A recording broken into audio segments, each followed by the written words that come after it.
I remember I was super excited to go, and I was like, oh my gosh, Marissa, we have to go. We signed up like that day that it was available to sign up, and boom, the day before it comes, and it's like, I don't want to go.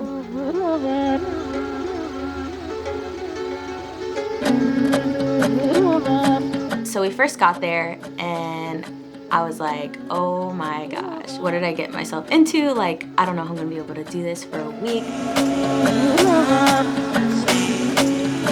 The first day we were building the house, like, oh my gosh, this is gonna be a really hard day. I don't know anything about building a house.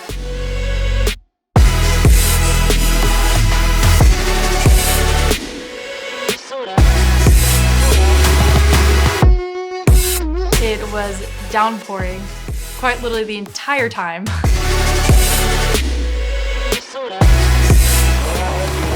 It became kind of fun, kind of building in the rain. Fun but dangerous.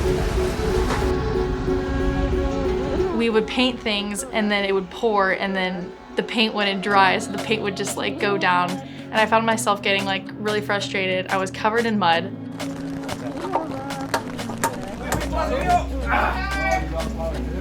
It was overwhelming. Just felt like it was taking forever. Like we'll never get done. We're going into the next day. It was very muddy. So we're literally on the roof with no shoes, like nothing, and hammering nails. I'm like, ooh, I'm about to take my toe off.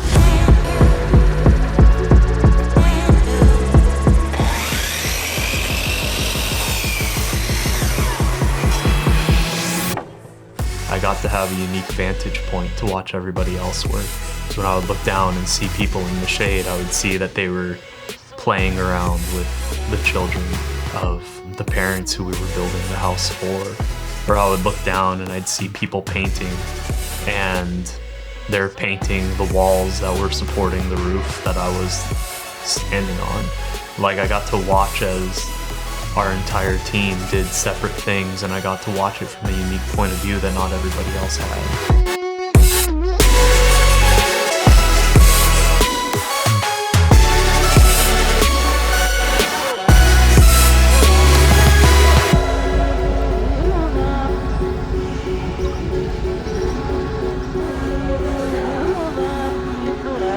Later on, reflecting on how frustrating that was for me, it was very humbling because I thought about how the people who lived there, like that was their everyday experience, and I was complaining about one day of it.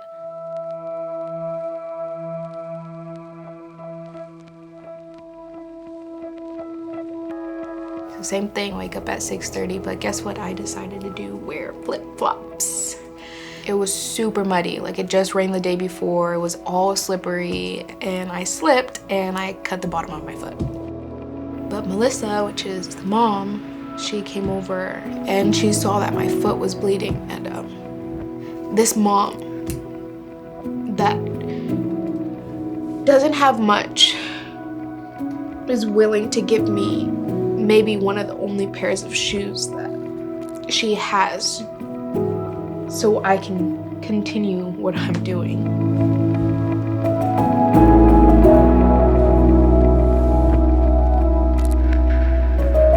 All I see is the mom come out with like her kid's shirt. And all I could think of was like, how many shirts does that kid have?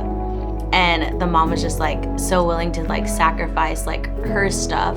Having that in our mind, like whatever it takes to finish this house for this family, we're going to do. It was just incredible.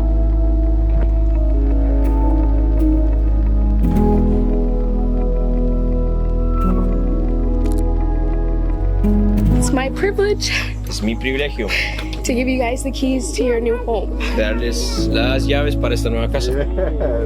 In that moment, all I could think about is like, we did it. We're done, and we're able to give this family a safe place, you know?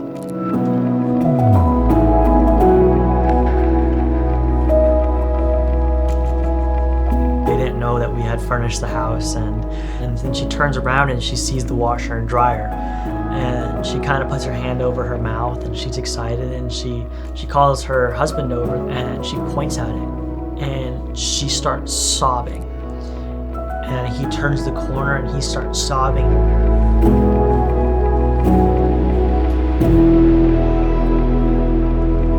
On the first day, Raul and Rasta kind of let us know that the mom and dad of this family were having some marital issues. They weren't living together. They were living in separate houses.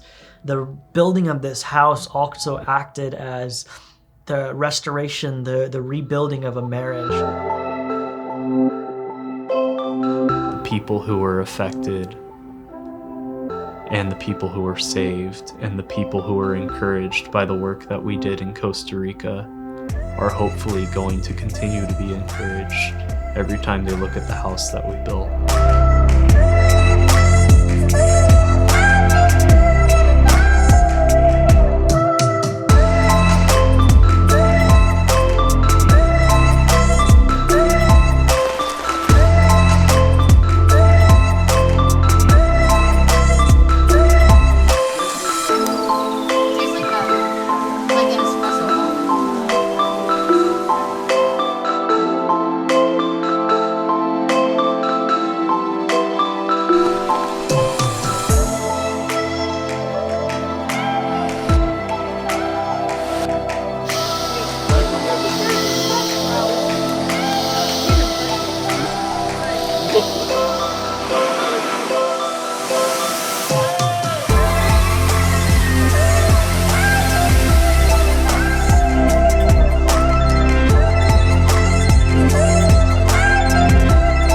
Second to the last day, we were asked to do an outreach at an indigenous peoples tribe, even though we were all exhausted and burnt out. I was in my head with all of these thoughts about stuff that I didn't want to do, and I remember eventually, while I'm just kind of festering in this negativity, when I kind of realized that the point wasn't for me to have a good time, the point was for these two people to grow closer together so that the love of Jesus would go out. And I think in that moment I really learned and really understand what it meant to be the hands and feet of Jesus.